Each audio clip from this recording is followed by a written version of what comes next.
अरे ऐसे ही स्पेस कम है, अभी अभी तू बोल के बंद हो जाएगा देखना। Okay, now moving ahead, that is applications of the crystallisation method. तो क्या है इसमें? Purification of salt that we get from a sea water. तो क्रिस्टलाइन किया जाता है इसको, सी वाटर में से जो मिला उसको क्रिस्टलाइन फॉर्म में लाया जाता है। कौन सी मेथड से? क्रिस्टलाइजेशन मेथड से। तो हमने क्या किया? सॉल्ट को प्योरीफाई किया। Separation of crystals of alum that is फटकड़ी। एलम मतलब क्या? फटकड़ी। देखिए घर पर फटकड़ी, फटकड़ी आपने कहिए। ओके, वो सॉल्ट जैसी ही दिखती है, वाइट कलर की। हाँ देखा है? हाँ, गोल नहीं, टुकड़ा ही आता है, रैंडम टुकड़ा ही आता है, फटकड़ी बोलते हैं। एलम घर पे देखना होगी ही घर पर। ओके, वो सॉल्ट जैसी ही दिखती है लेकिन सॉल्ट नहीं होती, वो अलग होती है। Okay,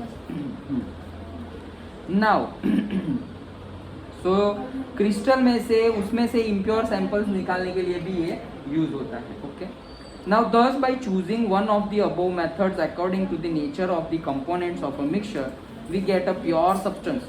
With advancement in technology, many more methods of separation techniques have been devised. Okay, अब तो एडवांसमेंट ऑफ टेक्नोलॉजी हो गई है, तो अभी ऐसे बहुत सारे डिवाइस हो गए हैं कि हम ऐसे सेपरेट कर सकते हैं। Okay, now in cities drinking water is supplied from water works. Water works drinking water supply करते हैं, मतलब जहाँ सप्लाई करते हैं वहाँ की बात है। हम तो यहाँ पे सबके घर में आरओ तो है ही, लेकिन नगर पालिका को उसका काम तो करना है ना, तो वहाँ वो पानी तो आता ही है, हम उसको भी प्योरीफाई करते हैं। ओके, तो देखो नाउ, और अगर वो नहीं है तो क्या होंगे? बोरवेल होंगे, सोसाइटी के बोरवेल्स होंगे। Okay, now in city a flow diagram of a typical water works is shown. From this figure, write down the process involved to get the supply of drinking water to your home from the water works and discuss it in your class. तो ये water works की पूरी flow diagram है, वो सिर्फ हमें दिया हुआ है। देखो, सबसे पहले है रिजर्वॉयर। रिजर्वॉयर से आता है क्या? सेडिमेंटरी टैंक में। सेडिमेंटरी टैंक मतलब जो हैवी पार्टिकल्स है वाटर में, वो वहाँ पे बैठ जाएंगे due to its density, higher weight. Okay, तो वहाँ पे बैठ गए। जो लाइट है वो ऊपर ही रहेंगे। लाइट मतलब लाइट पार्टिकल्स या तो फिर वाटर पार्टिकल्स, वो ऊपर रहेंगे। जो डेंस कचरा है वो सब नीचे बैठ गया। अब देखो, पाइप ऊपर से ही जा रहा है। पाइप देखो नीचे से नहीं जा रहा है, कहाँ से जा रहा है? ऊपर से, मतलब वो कचरा नहीं आएगा। फिर ऊपर से वापस दूसरी टैंक में गया, लोडिंग टैंक। ओके, उसमें क्या होता है? To sediment the suspended impurities. अब पहले वाले में क्या था? सॉलिड टू सेटल, जो बड़े बड़े होते हैं वो सेटल जाते हैं। दूसरे वाले लोडिंग टैंक में क्या था? और भी उससे भी छोटी छोटी जो इम्प्योरिटीज होगी वो भी सेटल डाउन हो जाएगी। उसके बाद आता है फिल्ट्रेशन टैंक। अभी उसमें देखो, वाटर है, फाइन सैंड है, फाइन सैंड के नीचे का लेयर में है ग्रेवल, एंड उसके भी नीचे में है कोर्स ग्रेवल। मतलब फाइन सैंड मतलब फाइनाइट, मतलब बहुत ज्यादा फाइन, उसके ऊपर उनसे थोड़ा कोर्स मतलब थोड़ा बड़ा, और उसके नीचे सबसे बड़ा। देखो वैसे ही लगाया हुआ है। क्या है? पहले वाटर, फिर पहले फाइन सैंड मतलब एकदम बारीक छोटी छोटी छोटी छोटी दाने जैसी, उसके नीचे ग्रेवल मतलब उससे थोड़े बड़े बड़े पत्थर जैसा, और सबसे नीचे बड़े बड़े रॉक्स जैसे ग्रेवल। ओके, पत्थर, पत्थर, मार्बल्स, पत्थर। ओके, मार्बल मतलब वो लकोटी नहीं, ये मार्बल। ओके, चलो। और फिर लास्ट में देखो, फिल्ट्रेशन, जो कोर्स ग्रेवल है उसके नीचे से पानी लिया जाता है, नीचे से। ओके, और वहां से जाता है वो क्लोरीनेशन टैंक में टू किल दी बैक्टीरिया। तो जो टैंक, वहां पे क्लोरीन गैस पास किया जाता है, ये टैंक में से क्लोरीन गैस पास किया जाता है। वो टेक्निक्स हम क्लास 10 में पढ़ेंगे, क्लोरीनेशन। ओके, तो उससे 1 मिनट, तो उससे क्या होता है? उसके अंदर जो बैक्टीरियाज है वो मर जाएंगे, और फिर वो पानी आता है हमारे घर में। इसीलिए हम बोलते हैं कि म्यूनिसिपालिटी का पानी या नगर पालिका का पानी बहुत ज़्यादा क्लोरीनेटेड है, ऐसा बोलते हैं हम। क्लोरीनेटेड है मतलब क्या? उसमें तुम देखना, उसमें थोड़ी वन टाइप ऑफ स्मेल भी आती होगी। ओके, वो क्लोरीनेशन के लिए आती है। ज़्यादा क्लोरीन भी अच्छा नहीं है, ओके, बॉडी के लिए। लेकिन खराब पानी पिए इससे अच्छा है कि थोड़ा ये वाला पानी। ओके, हाँ पूछो, क्या डाउट था? सर, तो ये फिल्ट्रेशन टैंक नीचे से पानी क्यों है? तो सारे बड़े बड़े रॉक्स सब वो सारा अंदर नहीं आएंगे? नहीं आएगा ना, वहाँ भी फिल्टर टैंक ऐसे लगाई जाएगी ना। देखो पहले छोटे फाइन सेट, फिर उससे थोड़े कोर्स और सबसे ज्यादा कोर्स, और उसके ऊपर फिर फिल्टर पेपर या फिर हमारी जैसे जाली होती है ना ड्रेनेज पाइपलाइन पे कैसे जाली होती है, या फिर किचन में वॉश बेसिन में हम कपड़े वो सॉरी कपड़े कहाँ धोएंगे यूटेंसिल्स धोते हैं खाना खाने के बाद, खाना खाने के बाद। ओके, तो खाना खाने के बाद जब धोते हैं उसको, तो वो जो कचरा है अठवाड़ो बोलते हैं हम गुजराती में, ओके, जो बचा हुआ अनाज होता है वो, तो वो वहाँ पे रह जाएगा। क्यों? क्योंकि वहाँ पे होल्स बहुत छोटे छोटे हैं, वहाँ से वाटर तो निकल सकता है लेकिन वो ग्रेन्स नहीं निकल सकते। वैसे ही नीचे यहाँ पे फिल्टरेशन वो जाली लगाई हुई है, तो सिर्फ वाटर ही निकल सकता है।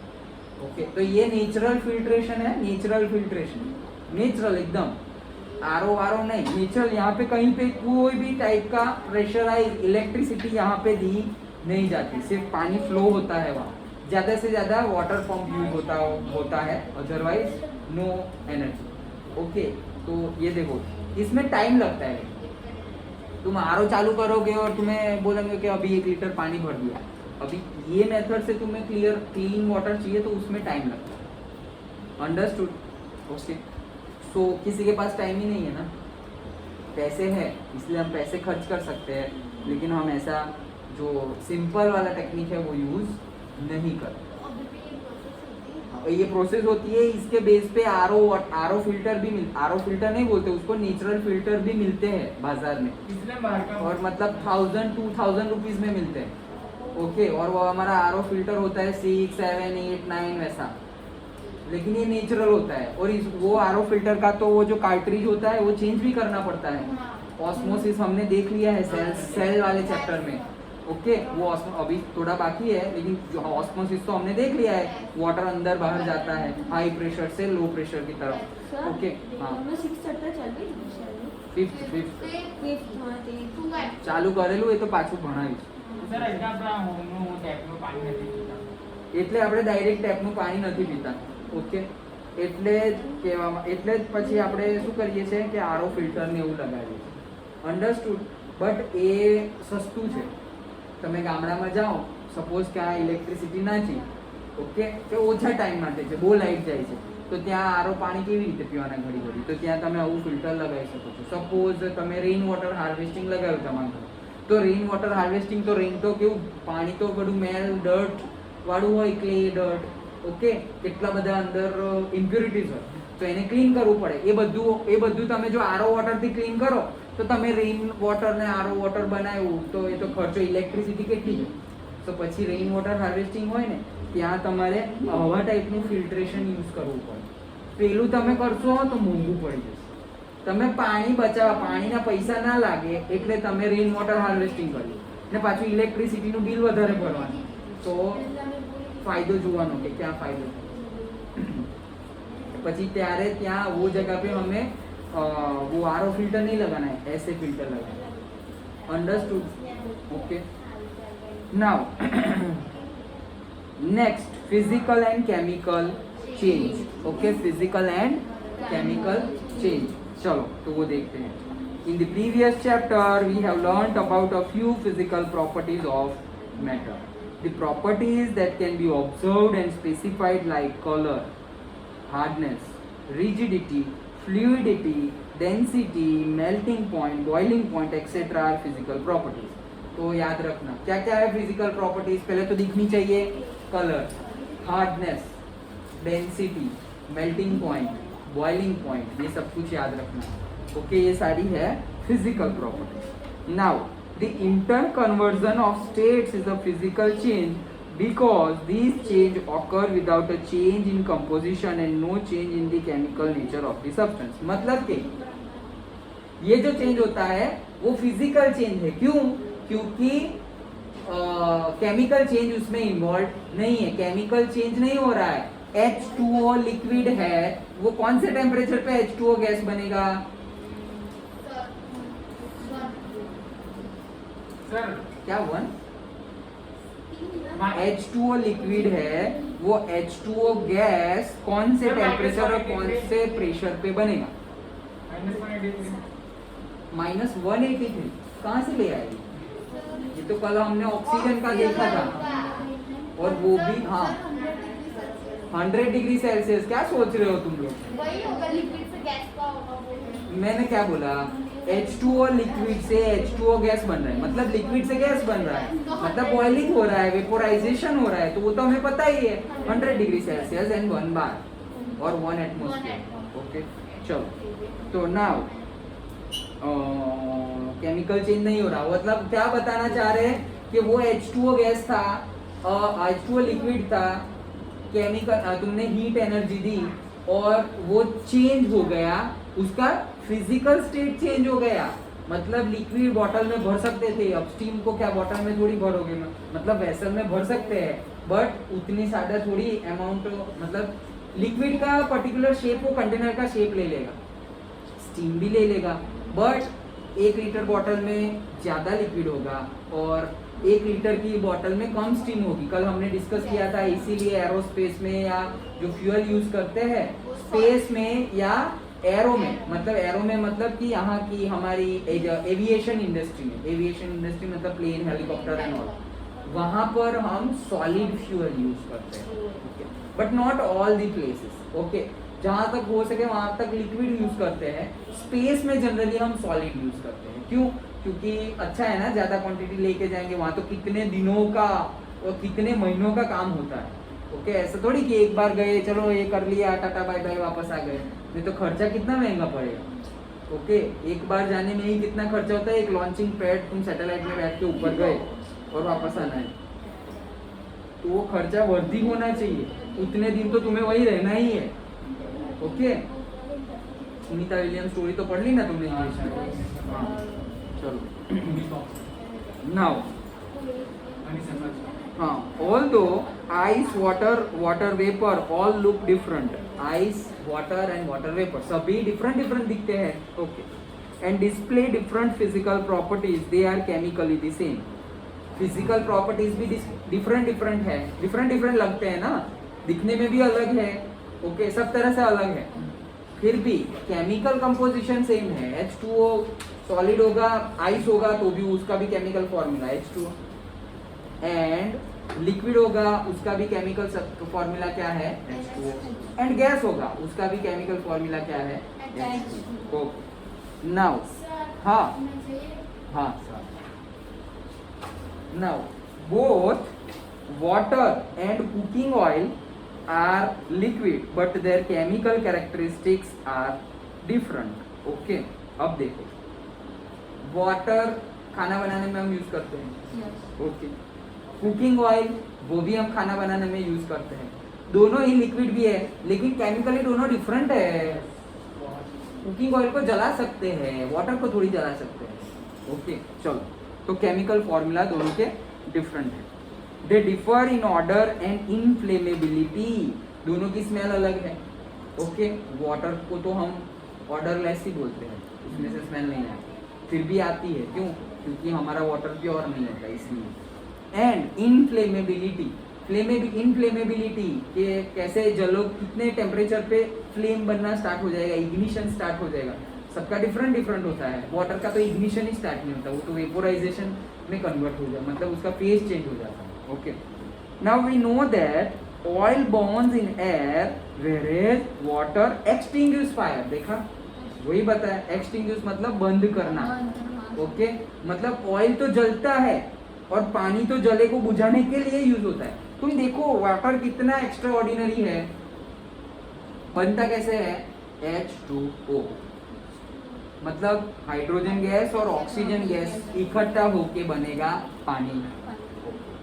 Hydrogen gas as a fuel भी यूज होता है, एज अ फ्यूअल वो जलता है, उसके अंदर बहुत ज्यादा कैलोरीफिक वैल्यू, उसके अंदर बहुत ज्यादा एनर्जी है।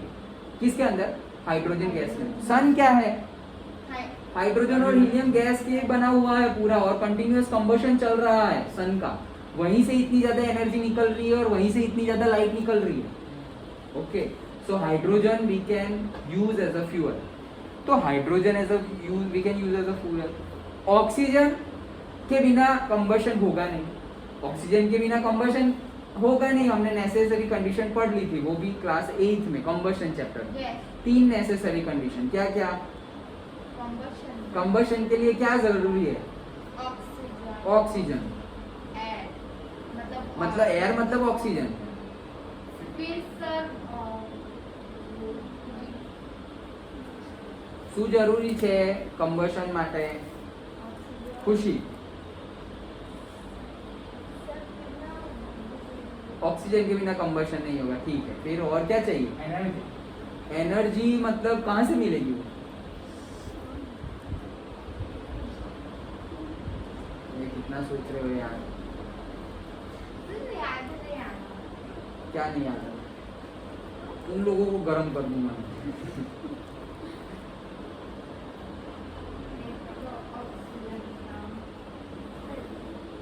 देखो अभी सपोज ये पुष्टि की उंगली को मुझे जलाना है ओके तो क्या क्या चाहिए सबसे पहले तो उसकी उंगली चाहिए वही जलेगी तो वो उंगली है वो क्या है फ्यूअल जलाने के लिए जिसको जलाना है वो तो चाहिए ना पेपर जलाना हो तो पेपर तो चाहिए या नहीं चाहिए तो वो क्या है फ्यूअल है ओके तो फ्यूअल चाहिए ऑक्सीजन तो चाहिए ही चाहिए अभी ये पेपर भी आ गया पेपर फ्यूअल है और ऑक्सीजन तो यहाँ है तो अभी जल क्यों नहीं रहा है फायर वही तो जलाना मतलब फायर तो जल क्यों नहीं रहा है फायर क्यों नहीं हो रहा है सर क्योंकि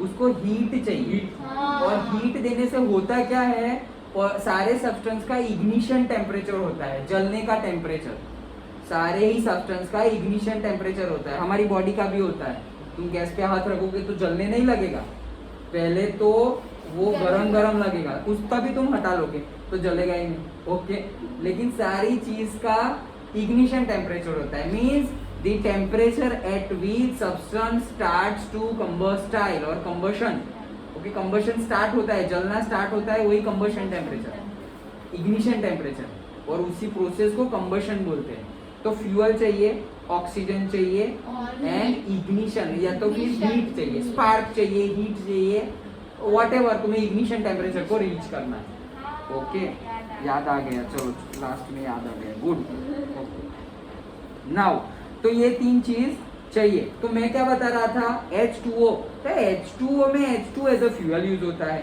O2 के बिना O2 तो हेल्पिंग है O2 के बिना तो कंबशन होगा ही नहीं H2O फ्यूअल है O2 के बिना कंबशन होगा नहीं और H2O2 से जो बनता है पानी वो आग बुझाने के लिए यूज होता है वो कॉन्ट्राडिक्टरी नहीं लग रहा जो H पानी मतलब H2O बना कैसे H2 और O2 से H2 आग खुद ही आग जलता है खुद ही जलता है H2 O2 जलने में हेल्प करता है तो जो जल रहा है जलने में हेल्प कर रहा है वो दोनों की शादी हो गई और बन गया H2O अब अलग ही प्रॉपर्टी है दोनों की मतलब शादी से पहले अलग शादी के बाद अलग है ओके दोनों की प्रॉपर्टी अलग है पहले जैसे नहीं रहे ऐसा बोलते हैं ना नहीं रहे तो जैसे शादी के बाद पहले जैसे नहीं रहे दोनों वैसे रिएक्शन के बाद हाइड्रोजन भी और ऑक्सीजन भी उनकी कैरेक्टरिस्टिक्स पहले जैसी नहीं रही उनकी कैरेक्टरिस्टिक्स चेंज हो गई मतलब H2O बन गया